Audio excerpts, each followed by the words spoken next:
The air in the luxurious Gangnam penthouse was thick with the scent of expensive wood and something metallic, something acrid. A single gunshot had just ripped through the opulent silence, its echoes still reverberating off the polished marble floors. Hana, the quiet maid, stood motionless, a smoking pistol clutched in her hand.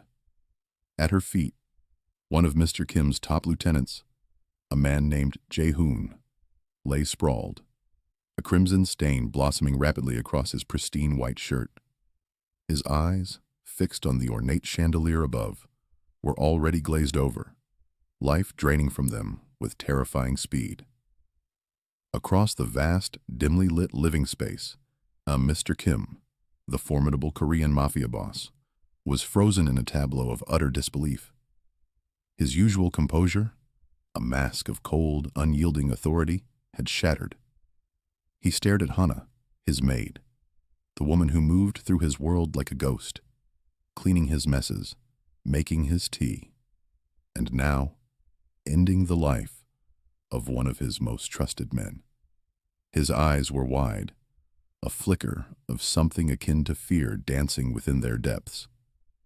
He stumbled back a step, a hand clutching at his chest, not from a wound, but from the sheer, gut-wrenching shock of the moment. What did you do?" he stammered, his voice a hoarse whisper, completely devoid of its usual power. The words seemed to catch in his throat, choked by the impossible reality unfolding before him.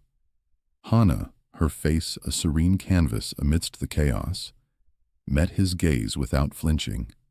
The blood on her hands, the dead man at her feet, none of it seemed to disturb her almost ethereal calm. Her voice, when it came, was low, steady, and utterly devoid of panic, a stark contrast to the rapidly escalating tension in the room.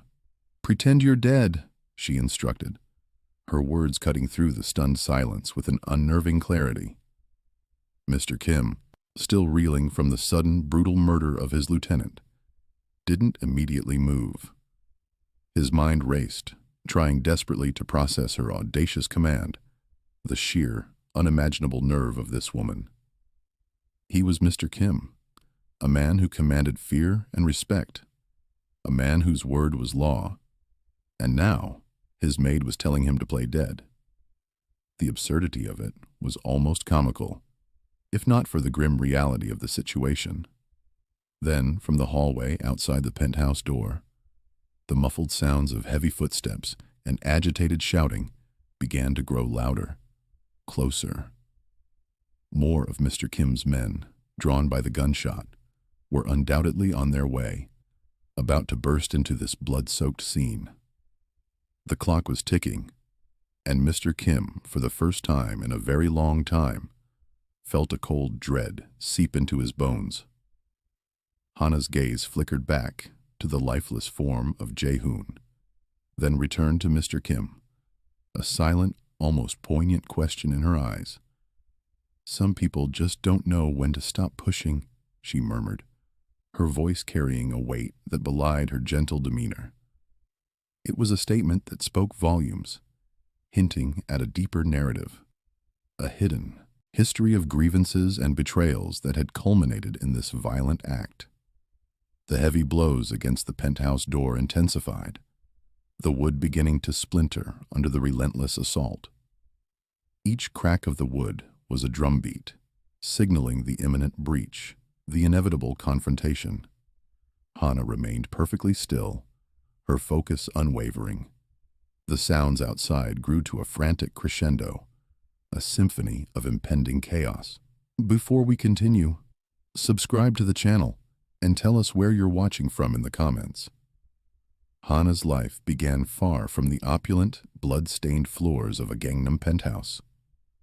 Her roots were firmly planted in a small traditional village, nestled just outside Busan, a place where the rhythm of life was dictated by the seasons and the close-knit bonds of community. It was a world away from the gleaming skyscrapers and covert dealings of Seoul. In her village, family wasn't just a concept. It was the bedrock of existence, and hard work wasn't a choice but a way of life. Her family ran a modest kimchi and banchan shop, a bustling hub of activity where the air perpetually hummed with the scent of fermented cabbage and various savory side dishes.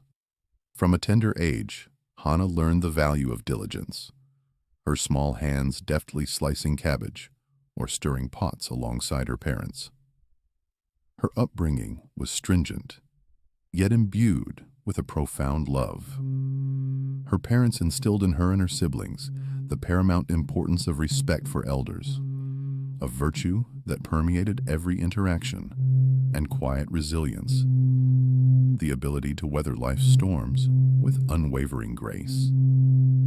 They taught her that a person's word was their sacred bond, an unbreakable promise, and that integrity was not merely a desirable trait, but the very essence of one's being. These were the guiding principles that shaped Hana, principles that felt a universe away from the moral landscape of Mr. Kim's world. As she grew, the limited opportunities in her village became apparent, and with a heavy heart, but a resolute spirit, she eventually made the journey to Seoul. Her primary mission was to find a high-paying job, a means to send money home to support her ailing mother, and ensure her younger brother received the education she never could. It was through an employment agency that Hana found herself inadvertently stepping into Mr. Kim's orbit.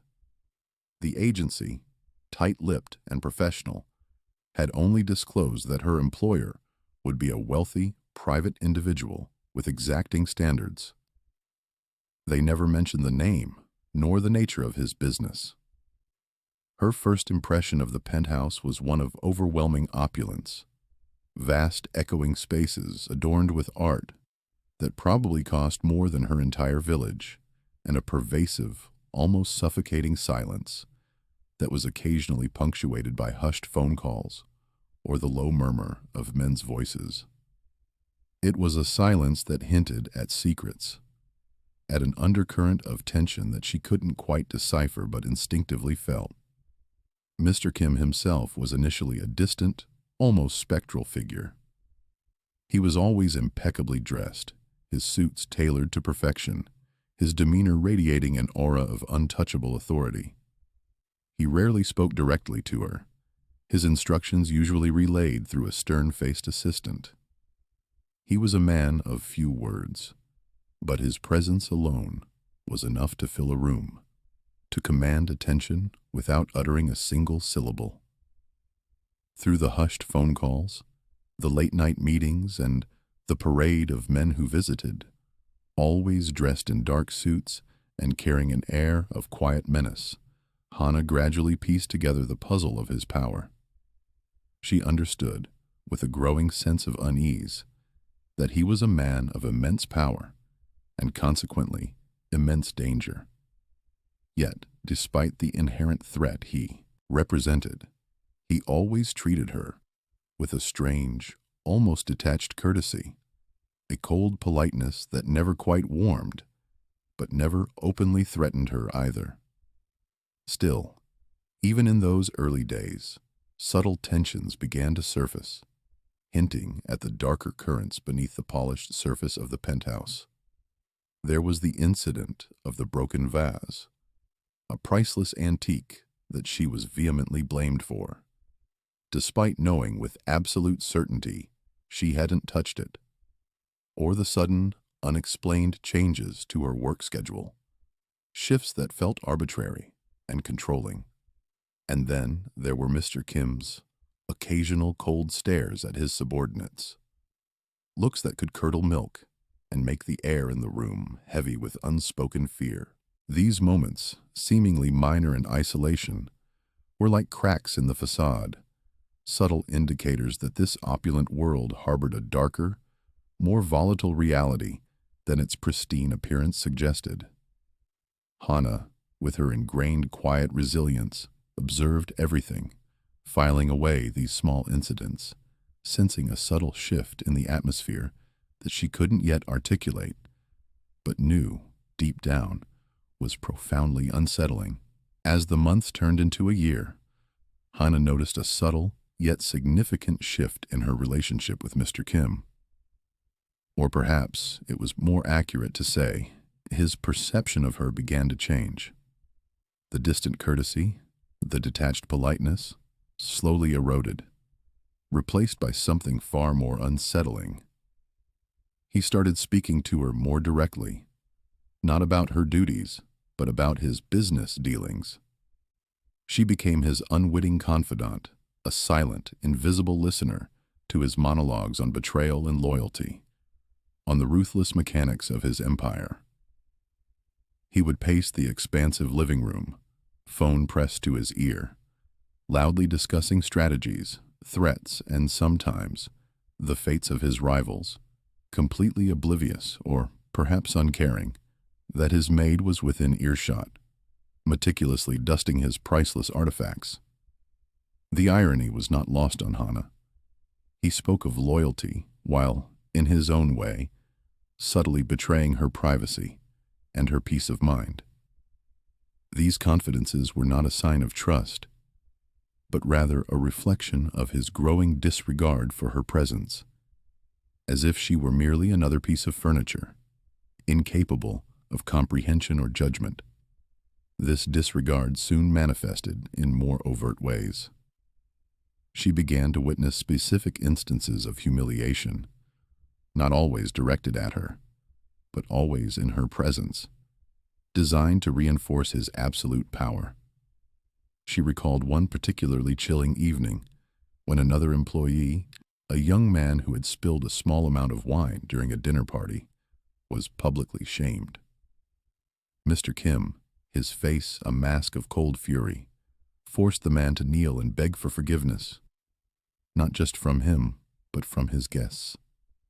Hannah, serving drinks in the background, felt a sickening knot tighten in her stomach as she watched the man's desperate pleas, his face contorted with shame and fear. Mr. Kim also had a habit of making vague promises of better pay, improved living conditions for her family, or even a promotion within his household staff, promises that never materialized.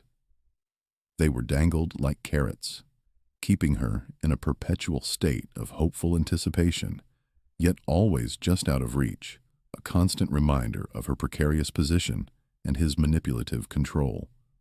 As time wore on, Mr. Kim's temper, once carefully controlled and strategically deployed, became increasingly volatile and unpredictable. The veneer of cold composure frequently cracked, revealing a brutal core. Hannah witnessed him physically assault his men for perceived slights, for minor mistakes, or even just for questioning his authority. She saw men leave, his presence bruised, limping, their eyes wide with terror, a silent testament to his brutality. She also witnessed his callous disregard for human life, hearing him casually discuss taking care of rivals, using euphemisms that chilled her to the bone. He spoke of these acts with the same detached pragmatism one might discuss a business transaction, making her realize the true, horrifying nature of his power and the kind of man she was truly working for. Each incident chipped away at her resolve, her sense of self, and her dwindling hope. These experiences began to take a severe emotional toll. Hannah felt like a ghost in her own life, moving through the opulent rooms, seeing everything, hearing everything, yet utterly powerless to intervene or even to express her revulsion. The constant fear, the pervasive violence, the exposure to such profound moral decay began to chip away at her spirit. She found herself questioning her own moral compass, wondering if her decision to work here, to endure such an environment for the sake of her family, was slowly corrupting her. She realized, with a growing sense of dread, that the dramatic incident in Part 1, the confrontation and the shot, wasn't a sudden, isolated explosion of violence. It was the slow, agonizing culmination of months, perhaps even years, of enduring this toxic, dehumanizing environment. a gradual erosion of her boundaries and her humanity. Then came a pivotal moment, a personal betrayal that solidified her growing resentment and began to ignite a spark of defiance. In a fit of uncontrolled rage, Mr. Kim accused her of stealing a small, incredibly expensive antique jade pendant, an item she had never even touched. He didn't fire her, but his trust, or whatever semblance of it existed, was irrevocably broken. For weeks he treated her with open suspicion, his eyes following her every move, his voice laced with contempt. He made pointed comments about her dishonesty in front of other staff, humiliating her, making her feel utterly disrespected and alone. This was no longer a general display of power. This was a direct, personal attack on her character, her integrity, and her quiet dignity. It was a line crossed, a wound inflicted that would not heal, and it awakened something fierce and unyielding deep within Hana.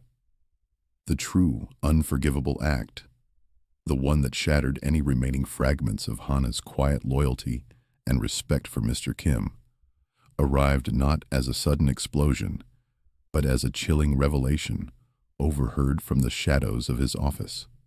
Mr. Kim, in his relentless pursuit of expanding his criminal enterprise, had set his sights on the small, traditional market in Hana's hometown, Busan. This wasn't merely another business acquisition. This market was the lifeblood of her community, a place steeped in history and shared memories. It was where her family's kimchi shop, the very foundation of their livelihood and a cherished symbol of their heritage, stood. Hana, performing her usual, almost invisible duties, overheard Mr. Kim discussing the plans with his most trusted lieutenant, the very man whose life she would later extinguish. She listened, paralyzed, as Mr. Kim outlined his strategy. A forced acquisition, a hostile takeover designed to crush any resistance. She heard him dismiss the villagers, her people, as insignificant, as easily bought out, their traditions and their livelihoods reduced to mere obstacles in his path to greater wealth and power. Each word was a dagger twisting in her heart, a brutal assault on everything she held dear. Devastated and reeling from this profound betrayal, Hana, for the first time since she began working for him, stepped out of her role as the silent maid and directly confronted Mr. Kim. She approached him with the utmost respect, her voice trembling slightly but firm in its resolve. She explained her deep connection to the market, the history it held for her family and her community. She pleaded with him, appealing to any shred of humanity he might possess, emphasizing the profound reliance of the community on that market, the generations of lives intertwined with its fate. She spoke of the elderly merchants, the young families, the quiet dignity of their daily struggles, hoping to stir some empathy within him. Mr. Kim, however, merely laughed. It was a cold, dismissive sound that echoed in the cavernous penthouse, a sound that stripped Hana of her last vestiges of hope. He waved away her concerns with an impatient flick of his wrist. His eyes cold and devoid of understanding, he told her, his voice dripping with contempt, that she was just a maid, and that her sentimental attachments meant absolutely nothing to his business, to his grander schemes of power and profit. He even made a cruel joke, a barb aimed directly at her deepest fears, suggesting that her family would simply have to find a new job, perhaps cleaning his newly acquired properties once he had taken over their market. The lieutenant, present during this humiliating exchange, smirked, a cruel glint in his eyes, adding another layer of insult to Hana's already profound injury.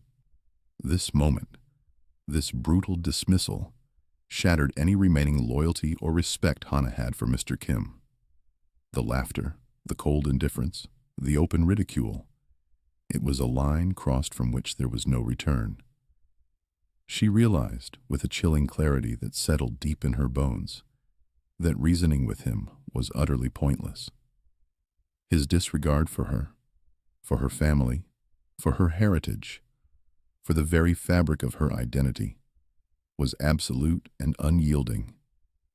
In that precise moment, watching him and his sneering lieutenant mock her deepest concerns, the decision to act, to take matters into her own hands, became clear and unshakable.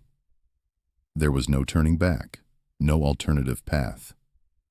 She understood, with a profound and terrifying certainty, that to protect her family, to safeguard her home and her community, she had to become something more than just a maid. She had to become an instrument of justice, a force that Mr. Kim, in all his arrogance, had so tragically underestimated.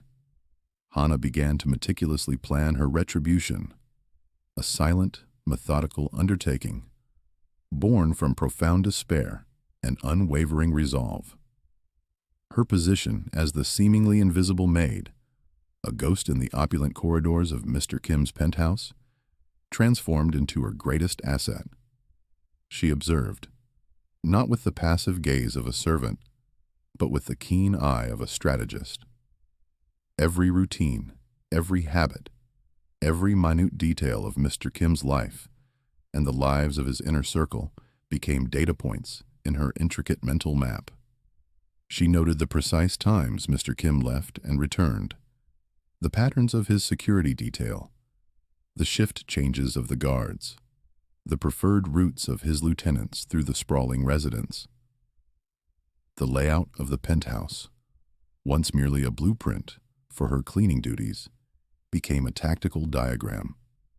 She mentally mapped the locations of surveillance cameras, subtly learning their blind spots, their recording schedules, and even, through careful observation of technicians, the discreet methods to temporarily disable them without raising immediate suspicion. She identified the quietest stairwells, the least used corridors, the service entrances that offered discreet access and egress. Every corner, every shadow, every hidden nook became a potential advantage. Simultaneously, she began gathering resources, small, innocuous items that would never arouse suspicion in her cleaning cart or tucked away in her personal belongings. A discarded utility knife, sharp and sturdy, found in a forgotten toolkit. A strong, thin length of cord, ostensibly for tying up laundry, but far more durable than it appeared. A specific cleaning chemical, potent and acrid, which she learned could create a disorienting, temporary haze if deployed correctly. She practiced moving silently through the vast apartment after hours, her footsteps barely a whisper on the polished marble, perfecting her ability to melt into the background, to become truly invisible when needed. Her movements became fluid, almost predatory, each step measured, each breath controlled. Hana understood that a direct confrontation with Mr. Kim was not only suicide, but would also fail to achieve her objective of protecting her family. He was too well guarded, too powerful, too insulated. Her focus, therefore, shifted. She identified the lieutenant, the smirking man who had mocked her, as the crucial weak link. He was arrogant, impulsive, often in charge of the more hands-on tasks, including the impending market acquisition in Busan. He was also, crucially, less cautious, more prone to displaying his power, and often found himself in isolated areas of the penthouse, away from Mr. Kim's immediate protection. He was the most vulnerable point in Mr. Kim's otherwise impenetrable armor. Subtly, almost imperceptibly, Hana began to employ a form of psychological warfare against the lieutenant. Not enough to raise alarm, but just enough to chip away at his composure. A valuable item, misplaced from his desk, only to reappear an hour later in a slightly different, yet conspicuous location. A door he was certain he had closed, found ajar.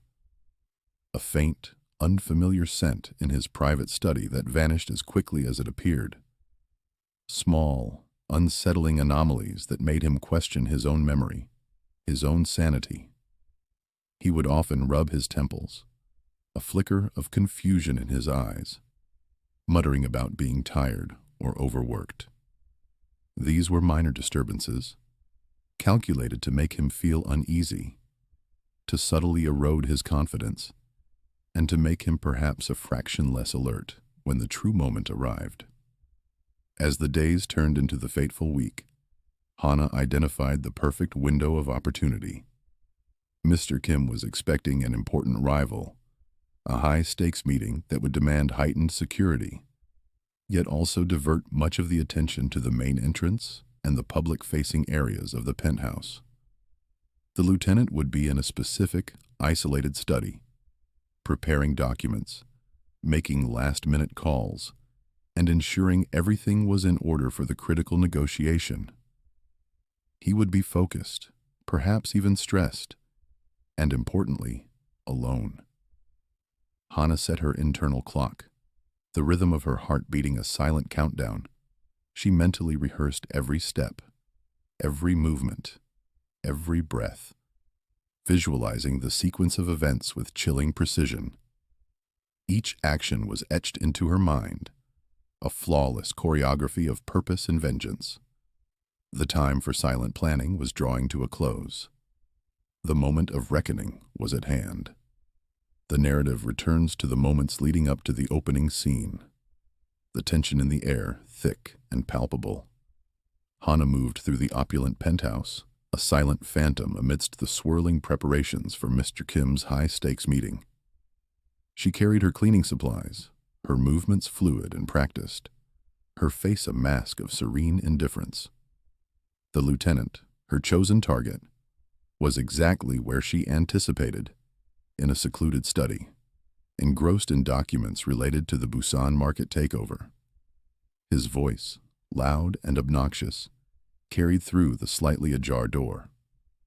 He was on the phone, a self-satisfied chuckle punctuating his words, boasting about how effortlessly he would crush the old folks and their quaint little market. Each word, a fresh insult, fueled Hana's cold resolve. Having meticulously disabled the specific surveillance camera covering that section of the corridor moments earlier, Hana slipped into the study without a sound.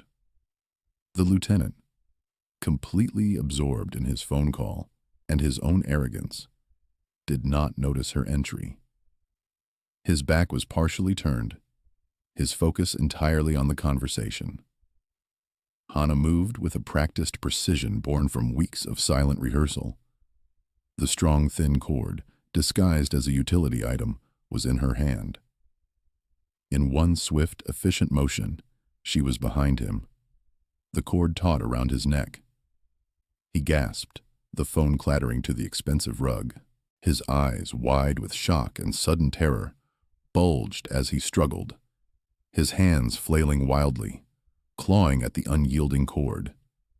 There was no time for a scream, just a choked gurgle as his face rapidly turned an alarming shade of purple. Hana's grip was unwavering, her movements efficient and brutal. She held him until the struggle ceased, until his body went limp, slumping to the floor in a heap of expensive silk and shattered ambition. He was dead. She then used the utility knife, the discarded tool she had carefully retrieved, striking a precise, fatal blow to ensure his demise appeared consistent with a violent struggle, not a calculated assassination. It was in that precise, harrowing moment, just as the lieutenant's lifeless body settled on the marble, that Mr. Kim walked in. He had been drawn by the muffled sounds, perhaps a subconscious unease, or merely a check on his lieutenant's progress. His eyes, usually sharp and calculating, widened in disbelief. He saw Hana, standing over the dead body, the utility knife still in her hand, a single drop of blood glistening on its polished blade. He saw the lifeless form of his most trusted lieutenant. This was the exact chilling tableau from the opening scene, the moment that would forever alter his perception of his quiet maid. What did you do?" Mr. Kim stammered, his usual composure completely shattered. He stumbled back, clutching his chest, not from pain, but from the sheer, overwhelming shock.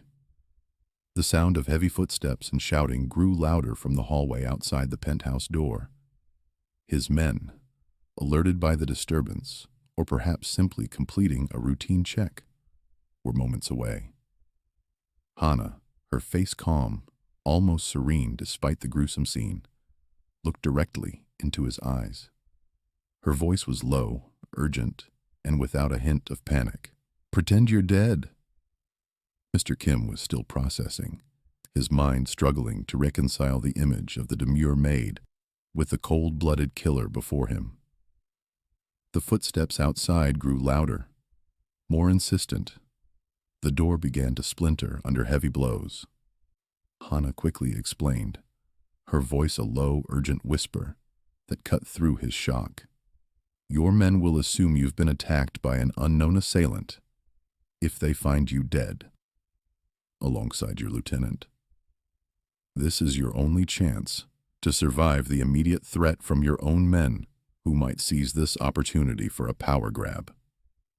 He realized in a flash of terror that pierced through his disbelief that she wasn't just a maid. She was in complete control. He saw the absolute, unwavering resolve in Hannah's eyes. He knew, instinctively, that she meant business. He understood the gravity of the situation, the precariousness of his position. Without another word, Mr. Kim dropped to the floor, feigning death with an almost theatrical urgency. He lay beside his fallen lieutenant, his eyes squeezed shut, his breathing shallow. Just as the door burst open, and his men rushed in, weapons drawn, they found scene of carnage. Their boss and his lieutenant seemingly dead. Amidst the chaos, Hannah, with a deft, almost imperceptible movement, carefully placed a small, foreign-looking object near the bodies.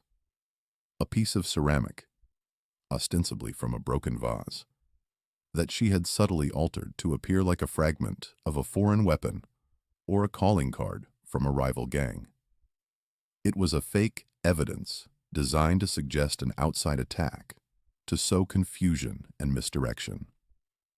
The chaos erupted just as Hannah had planned, but Mr. Kim was dead, just as she had instructed. The aftermath was a tempest of confusion and suspicion. Mr. Kim, having successfully played dead amidst the initial pandemonium, orchestrated his disappearance with the cunning that had once defined his criminal empire. The death of both him and his lieutenant, coupled with the planted evidence suggesting an external hit, plunged the Korean Mafia into a brutal power vacuum. Lieutenants turned on lieutenants, each vying for control, convinced that a rival faction had struck a decisive blow. Mr. Kim, a ghost in his own former life, used this internal strife to his advantage. He meticulously faked his identity, severing all ties to his past, and vanished from South Korea. His once formidable empire, built on fear and ruthless ambition, crumbled from within, consumed by the very chaos he had inadvertently ignited. He learned a harsh, unforgettable lesson about underestimating the insignificant, a lesson delivered by the quiet maid he had so carelessly dismissed. The Busan market, the very heart of Hannah's family and community, was spared. The plans for its forceful acquisition, once a top priority, were abandoned amidst the Mafia's internal collapse, a mere footnote in the larger struggle for power. Hannah, her mission accomplished, felt a profound sense of closure. She didn't linger for glory or reward. Her purpose had been singular, to protect her family and her home. With quiet determination, she gathered her meager belongings and, without a backward glance, left the opulent prison that had been Mr. Kim's penthouse. She returned to her hometown, not as the maid who had orchestrated the downfall of a mafia boss, but as a quiet, thoughtful woman, her eyes holding a depth of experience no one in the village could comprehend. Back in Busan, the familiar scent of fermenting kimchi and the comforting chatter of the market stalls enveloped her like a warm embrace. She rejoined her family, her presence a steadying force in their lives. The small savings she had meticulously accumulated over her years as a maid, combined with the unwavering support of her community, became the foundation for a new beginning. She didn't just help her family rebuild their kimchi shop. She revitalized it. With her newfound understanding of strategy and efficiency, honed in the crucible of Mr. Kim's household, she introduced subtle improvements, modernized processes, and expanded their reach. The shop, once a humble family business, thrived under her quiet guidance, becoming more successful than ever before. Hana found a profound, almost spiritual peace in the simple, honest work. The rhythmic chopping of cabbage, the careful layering of spices, the daily interactions with her family, and the familiar faces of the market vendors. These were the anchors of her new life. She was surrounded by the community she had fiercely protected, a community that, unbeknownst to them, owed its continued existence to her quiet courage. Reflecting on her extraordinary journey, Hana understood that true strength wasn't found in power, nor in violence, but in an unwavering, quiet resilience. It was about protecting what you loved, about drawing a line in the sand, and knowing precisely when to stand up for yourself, even when facing seemingly insurmountable odds. She had learned in the most visceral way possible that even the most powerful and ruthless individuals could be brought down by those they dismissed, those they deemed invisible. Her story, never fully told, became a quiet legend whispered among the market stalls and in the homes of her village. A tale of the Maid of Busan, who, through an act of impossible bravery, had saved their beloved market. No one knew the full, brutal truth of how she had achieved it, but the impact was undeniable. Her legacy wasn't one of overt power, but of profound, understated influence. It was a testament to the fact that integrity, when pushed to its breaking point, can unleash an unexpected force. The message resonated, clear and undeniable. Never underestimate the quiet ones, for their resolve often runs deeper than the loudest boasts. And justice, in its myriad unexpected forms, always finds a path to prevail, even if it arrives in the unassuming guise of a maid. Hana, the quiet protector, had not sought to change the world, but she had irrevocably changed her own corner of it, proving that the most powerful revolutions often begin in the most unexpected places.